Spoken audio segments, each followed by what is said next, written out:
Question number next देखेंगे। बहुत डरावना सा, लेकिन बिल्कुल भी कतई डरावना नहीं है। क्यों? आप लोग सोच समझते हो नहीं, करने लग जाते हो। अब देखो इसमें क्या किया है, उसने ए दे दिया, सिर्फ बी भी पूछ रहा है, ठीक है। और इतना लंबा क्वेश्चन है, कैसे करेंगे? बिल्कुल स्टेप बाय स्टेप करेंगे, ध्यान से देखो। सबसे पहले क्वेश्चन लिख लिया हमने, √2 प्लस √3 अपॉन में क्या लिखा, 3√2 माइनस 2√3, ठीक है। अब देखो नीचे कुछ नहीं है ना, यहाँ पे देखो, यहाँ के इसके नीचे कुछ नहीं है ना, तो मतलब नीचे का हटाना पड़ेगा। कैसे हटाएंगे? रेशनलाइजेशन से। रेशनलाइजेशन कैसे करते हैं, अभी मैंने आपको बताया था। 3√2 जो नीचे डिनोमिनेटर में लिखा हो, इसके बीच में अगर माइनस है तो यहाँ प्लस से मल्टीप्लाई करते हैं, और प्लस है तो माइनस से, तो यहाँ माइनस है तो प्लस लगा देंगे, और ये क्या लिख देंगे, 2√3। एक ब्रैकेट में ये आ गया, और नीचे क्या हो जाएगा फिर 3√2 प्लस 2√3 एक ब्रैकेट में, ठीक है। अब देखना ध्यान से, मैं क्या कर रहा हूं, ध्यान से देखना। √2 प्लस √3 तो इधर ले लिया मैंने, और इसको क्या लिख लिया मैंने, 3√2 प्लस 2√3 इधर ब्रैकेट में, और नीचे क्या आएगा, ध्यान से देखो, तो 3√2 माइनस 2√3 इस तरफ, और इधर क्या आ जाएगा, 3√2 प्लस 2√3 दूसरी तरफ। क्लियर है? यहां तक बिल्कुल क्लियर है। अब देखना ध्यान से, अब मैं नीचे वाले पे ही ऑपरेशन कर रहा हूं, जो चीज लगा रहा हूं, ऊपर वाले को नहीं। इसको हमें नहीं छेड़ना है, मैंने इसको ए मान लिया। क्या मान लिया? इसको ए, ठीक है। और इसको क्या मान लिया, ध्यान से देखो, इसको मैंने मान लिया बी। इसको क्या मान लिया मैंने? ऊपर वाले को नहीं छेड़ रहे हैं, ऊपर वाले में नहीं करना है। ऐसा क्यों नहीं करना है, अभी आपको समझ में आएगा। बस थोड़ा पेशेंस रखो, धैर्य बना के रखो थोड़ा, ठीक है। बस स्टेप देखते जाओ कैसे हो रहा है। तो ऊपर क्या लिखा हुआ है, √2 प्लस √3, और इधर क्या हो जाएगा, 3√2 प्लस 2√3, और नीचे क्या आ जाएगा, ध्यान से देखो। इसको मैंने माना ए, तो क्या लिख रहा हूं मैं, a माइनस बी एक ब्रैकेट में, और इधर क्या हो जाएगा, a प्लस बी दूसरे ब्रैकेट में। अगर मैं इसको a और b मान लेता हूं, तो देखो यहाँ पे अलग है। अगर यहाँ पे भी सेम होता तो मेरा कुछ फार्मूला बनता, लेकिन यहाँ पे कुछ फार्मूला नहीं बन रहा है, तो ऊपर वाले को एज इट इज रखेंगे, नीचे वाले को। अब ऊपर वाले को सोल्व करने के लिए क्या करेंगे, इसको छुपा लो ऐसे, तो √2 की इस पूरे के साथ मल्टीप्लाई, मतलब √2 इधर आ गया, और इधर ब्रैकेट में ये इसको छुपा लो, ये पूरा लिख दो, 3√2 प्लस 2√3। अब कैसा साइन है, प्लस का √3, तो प्लस का √3 लिख दो, और अगले में यही पूरा यहाँ पे छेद दो, तो 3√2 प्लस 2√3। और नीचे देखो ध्यान से, नीचे क्या आ रहा है मेरा, a minus b a plus b, मतलब a² माइनस ब्रैकेट के अंदर। अब ब्रैकेट जरूर लगाना, मैं बार बार रिपीट कर रहा हूं, क्यों ब्रैकेट बार बार लगाना, देखो इसलिए बता रहा हूं। यहां से देखो, ब्रैकेट लगाओगे तो आपको सोल्व करने में आसानी होगी, दिक्कत नहीं देगी। अब देखो कैसे करेंगे, ध्यान से देखना, बिल्कुल स्टेप बाय स्टेप। बीच में थोड़ी वीडियो रुक गया था, लाइट भाग गई थी एक्चुअली, इसलिए, ठीक है। यहां देखो, अब इस 2√3 की इस पूरे से मल्टीप्लाई, पहले इस स्टेप में, तो क्या करना है, ध्यान से देखो, क्या लिख रहा हूं मैं, यहां देखो, √2 मल्टीप्लाई 3 इंटू √2, ठीक है। एक ही बात है, या इसको ऐसे लिख लो, एक मिनट रुक जाओ, वरना फिर आप कंफ्यूज जाओगे। इसको ये लिख लो, 3√2। अब क्या करना है, ध्यान से देखो, अब इसी 2 की मल्टीप्लाई इस पूरे से, तो बीच में क्या साइन है, प्लस का, तो मतलब √2 की मल्टीप्लाई करेंगे हम 2√3 से। यहां तक काम खत्म, बिल्कुल काम खत्म सर। अब अगले पे आप देखो, अब यहां पे क्या लिखा है, प्लस का 3√3, तो प्लस का 3 ऐसे ही रहा, इसकी मल्टीप्लाई करेंगे 3√2 से। कोई दिक्कत यहां तक नहीं सर।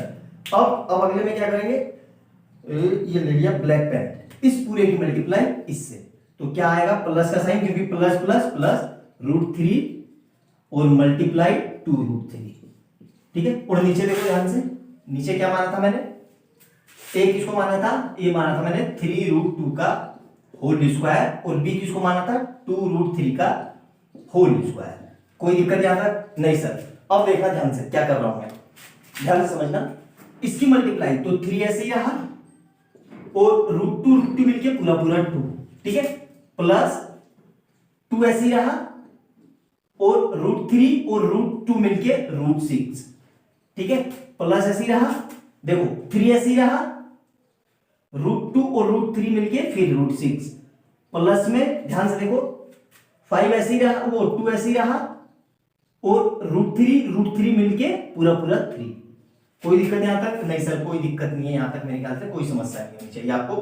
ठीक है, अब देखो नीचे क्या है, तो 3s रहा इंटू 3s रहा, √2 ऐसे ही रहा, √2, मतलब ये मैंने क्या लिखा, इसका स्क्वायर, ये पूरा खोल के लिखा। अब देखो यहाँ पे क्या हो रहा है, माइनस ये ऐसे ही रहा, 2 इंटू √3 इंटू √3, ये पूरा ऐसे ही लिख दिया मैंने। आया समझ में? नोट डाउन करो बहुत अच्छे से, एक एक स्टेप इसलिए डेप्थ में बता रहा हूं ताकि आपको फ्यूचर में किसी तरह की कोई समस्या ना हो। यहां तक एक बार चेक कर लेते हैं √2 की, 3 √2 से, तो ये आ गया 3 2 6, √2 की इससे तो 2 और √3, ठीक है। अब √3 की तो 3 √6 आ गया, ठीक है, कोई दिक्कत नहीं है, ये मिटा देता हूं।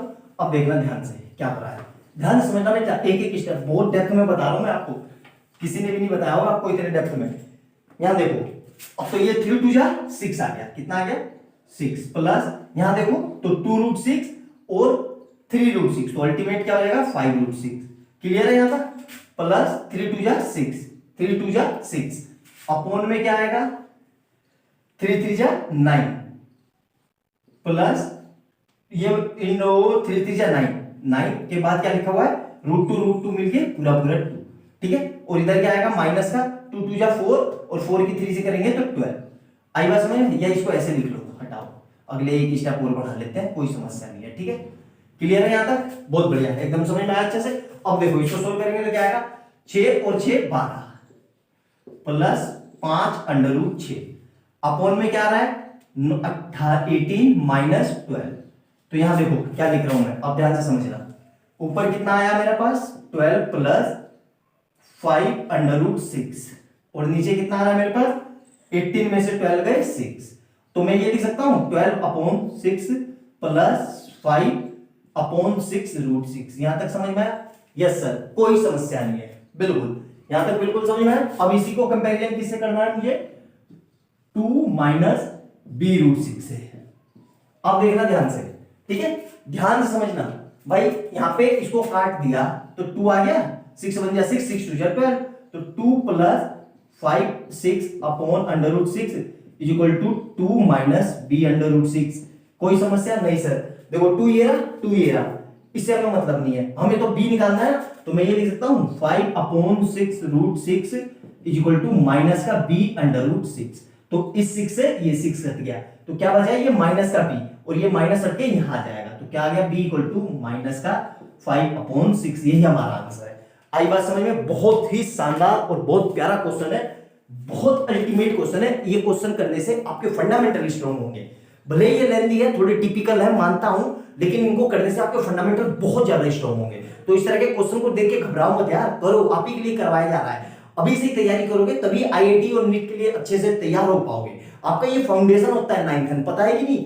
तो यहीं से तैयारी करोगे तभी जाके नीट और आईआईटी के लिए या आगे कॉम्पिटिटिव एग्जाम के लिए बहुत अच्छे से तैयार हो पाओगे। आपके फंडामेंटल स्ट्रांग बहुत होंगे, अच्छे होने चाहिए, और फंडामेंटल स्ट्रांग कब होंगे, इन्हीं बुक्स होंगे, अभी करके होंगे। ये नहीं कि सर उस समय कर लेंगे, उस समय नहीं कर पाओगे यार, अभी करो अच्छे से, ठीक है। वीडियो अच्छी लगे तो लाइक एंड सब्सक्राइब करना।